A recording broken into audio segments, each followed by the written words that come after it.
Is there anything more important than wellness? Hello, and a big welcome to this, the very first podcast of the Self-Detective Club. This is the show, dear listener, where we will be doing some investigation work on ourselves in a safe, shared, and playful fashion. This is where we'll be looking for clues, joining up the dots, connecting the pieces of our lives while searching for those precious gems known as aha moments, insights, or eurekas. And the spoils of our toils? We offer nothing less than an improved quality of life, or your money back. But seriously, this is a show where we bring a subject connected to our well-being to the fore, while humming away in the background is a silent question stuck on a loop. Is this useful to you? If the subject matter is useful, great. Hopefully you'll apply the content to your own unique set of circumstances. If it isn't useful, let's swiftly move on to the next item, the next podcast. So, my name's Simon. I'm a counsellor by day and a resource writer by night, but right now I am your host, and today's topic is as broad can be. It's all about wellness. We're wanting to start by exploring what wellness is. How do you get it? How do you lose it? And how do you get it back once you've lost it? And how do you keep it ticking over whilst getting on with your own day-to-day life? Just to be clear, when I use the word wellness, I'm not using it idly.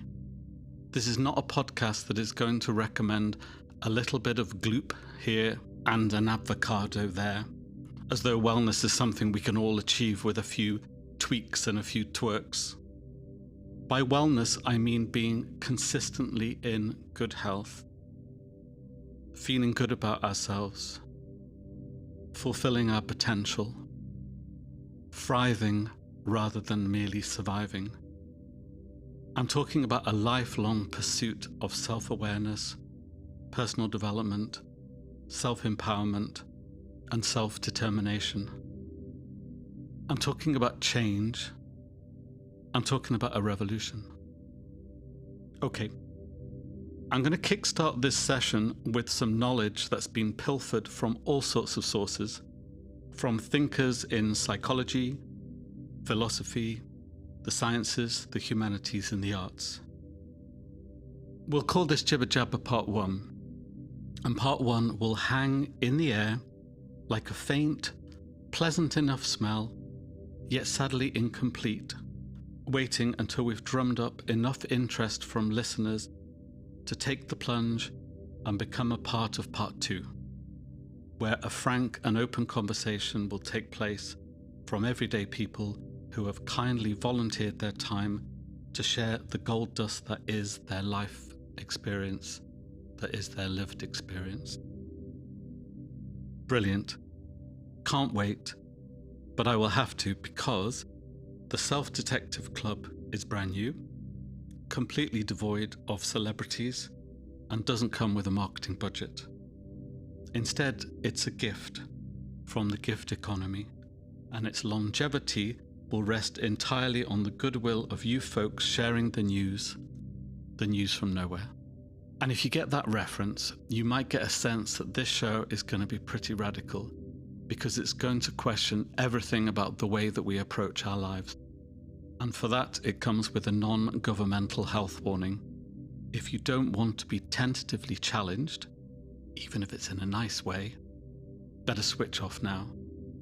Or perhaps a blunter way of saying this is, you're going to go deep or you're going to go home. Okay. At Self-Detective, we tend to start each thread of inquiry with a really wide-angled lens, as wide as it can possibly go. Naturally enough, this is a wellness-focused lens, Everything viewed from this lens is filtered in terms of wellness and unwellness. Here's some wide-angle lens thoughts and questions for you to consider from the off. We were born into a world that's already been turning for quite a long time. We've been walking on two legs for around 5 million years. We've been Homo sapiens for 300,000 years. Out of Africa for 50,000 years. In that time, once our survival has become easier to sustain, could we say that wellness is now the primary motivating factor of our world? Is our education system concerned with wellness? Is there a lifelong learning platform around wellness? What about governance? Is there a ministry of wellness?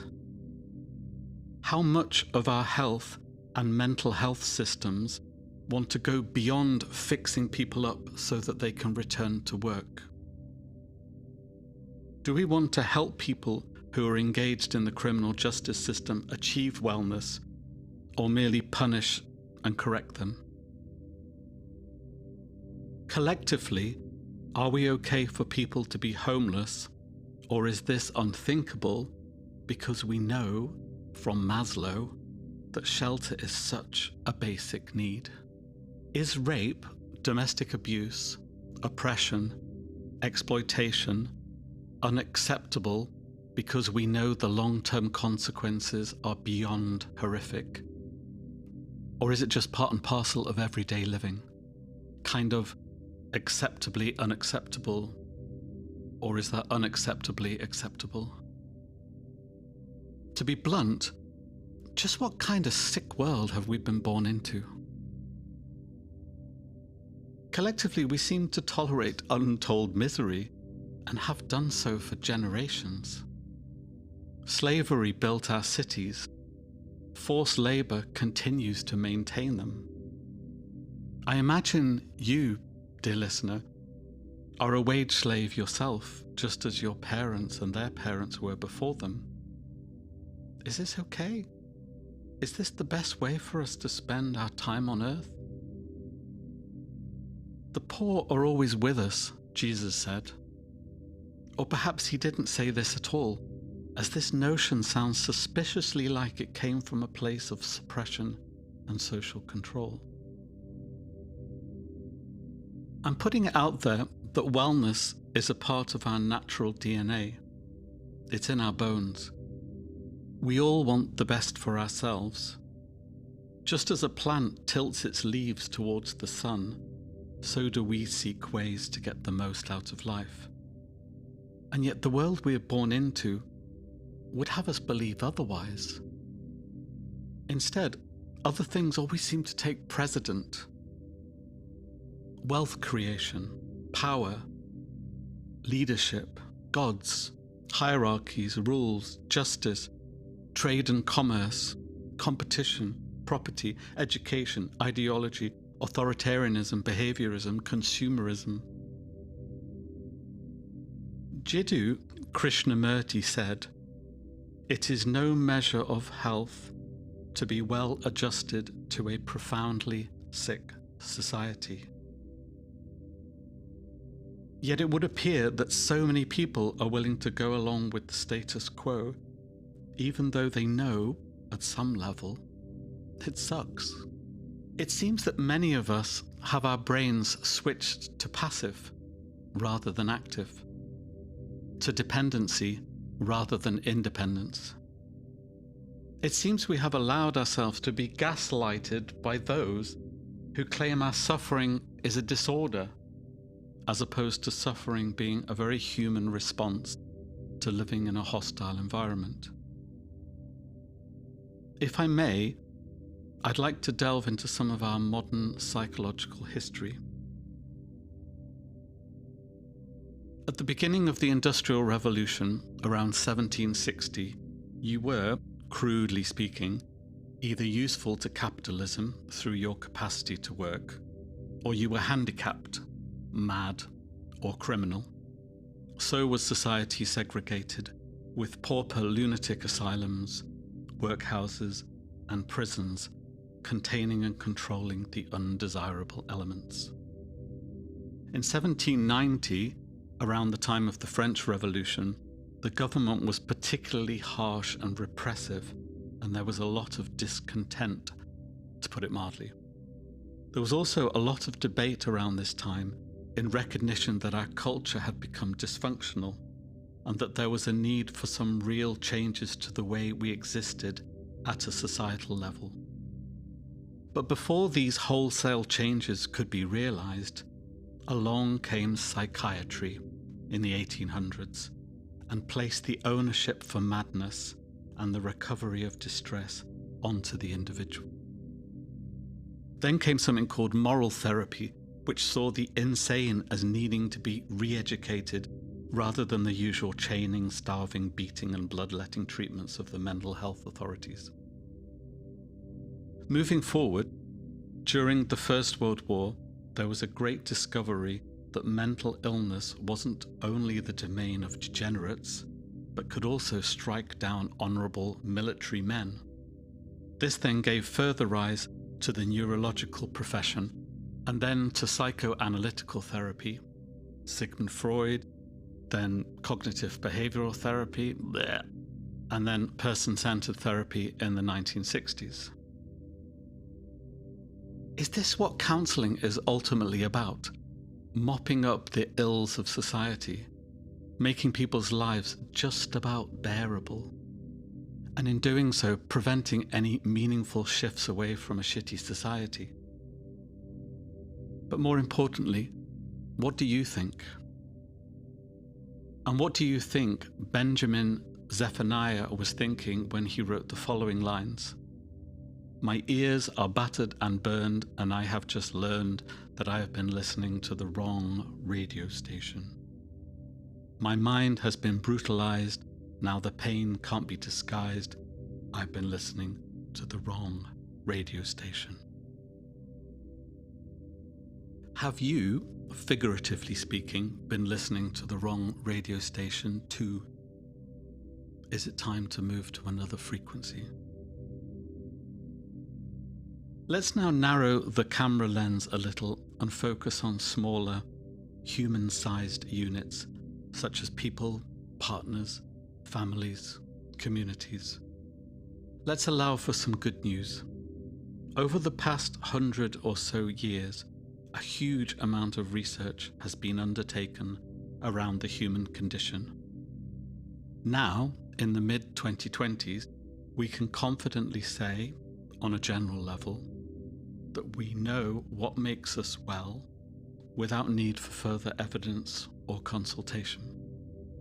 We might never use this information in practice, but it does exist in the public domain if we ever wanted it. Now, at Self-Detective, we are keen to share what we have found from this human condition research. So, see what you make of the following. See if this is useful to you in any way. 1. If you are able to be yourself, you are likely to be well. If you are unable to be yourself, you are likely to be unwell. 2. If you like yourself, you are likely to be well. If you dislike yourself, you are likely to be unwell. 3. If you are able to live up to your own values, you are likely to be well. If you are unable to attain your own values, you are likely to be unwell. 4. If your thoughts, feelings, and actions are in harmony, you are likely to be well. If your thoughts, feelings, and actions are in conflict, you are likely to be unwell. 5. If you exist in a nurturing environment, you are likely to be well. If you exist within a hostile environment, you are likely to be unwell. 6. If you can get your needs met, you are likely to be well. If you cannot get your needs met, you are likely to be unwell. 7. If you have awareness, you are likely to be well. If you do not possess awareness, you are likely to be unwell. 8. If you can change and adapt when required, you are likely to be well. If you cannot change or adapt, you are likely to be unwell. 9. If you can form meaningful attachments to others, you are likely to be well. If you cannot form bonds with others, you are likely to be unwell. I could go on, but I'm going to stop there and pause to give you a chance to take stock of all that has been said. And by the way, do feel free to pause this podcast at any time if any of this information is worthy of reflection. Okay, so we started with the camera lens in wide, then we got a bit tighter, and now we're going to be zooming in on a close-up of you and you alone. I'm just off camera speaking to you directly as an individual in your own right. This is what I'm asking you, and I'm hoping you're going to respond with some quick-fire answers.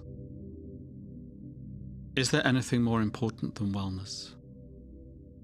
If there is something, anything, that's more important than wellness, shout it out. If there isn't anything more important than wellness, then what are we waiting for? Let's reverse back along the road. Let's find out what it's made of. Let's start learning about the stuff. Let's immerse ourselves in the stuff. And this is exactly what this podcast is about. It's for people who value wellness and want to see more of it in their lives and in their lifetime. The Self-Detective Club is not designed for clever people to pontificate theoretical approaches merely to stimulate and amuse their intellect. Nor is it for people to passively submit and accept to whatever knowledge comes their way, so long as it comes from someone who seems to know what they're talking about. No. This club is for anyone who is invested in their own lives, who is willing to take responsibility for their own actions, and who are prepared to see themselves as the expert of themselves. Maybe what I'm trying to say is that this podcast is going to put you center stage, directly underneath the spotlight, since all the information we've assembled is for you and you alone to decide how to get the most from it. Stick, twist, bust, assimilate, adapt, abort, learn, relearn, unlearn. The choices are always yours to make. I think this is what Viktor Frankl was banging on about when he said, "Everything can be taken from a person but one thing, the last of the human freedoms, to choose one's attitude in any given set of circumstances, to choose one's own way. When we are no longer able to change a situation, we are challenged to change ourselves." End quote. So even if we do live in a crummy, dysfunctional, shit-ass society, we still get to decide how we respond to it. Right. It feels like there's a lot to digest here, so maybe now is a good time to wind down this section. And while we wait for part 2 to complete the show, I'd just like to add that if anyone out there is being a super keen bean and wants to have access to more interactive information on the subject of their own wellness, then you can go over to the Self-Detective website, and there you'll find a link to our wellness calendar. This gives you 365 mini blogs worth of ideas that you can take or leave at your leisure. Another call to action is for anyone who wants to get in touch with us with any questions, ideas for future shows, a willingness to participate in a recorded session, or pretty much anything else for that matter. You can contact us at podcast@selfdetective.net. Finally, Finally, the music you heard at the top of the show and the music we are ending with comes from a band called the Samphires. Take it away.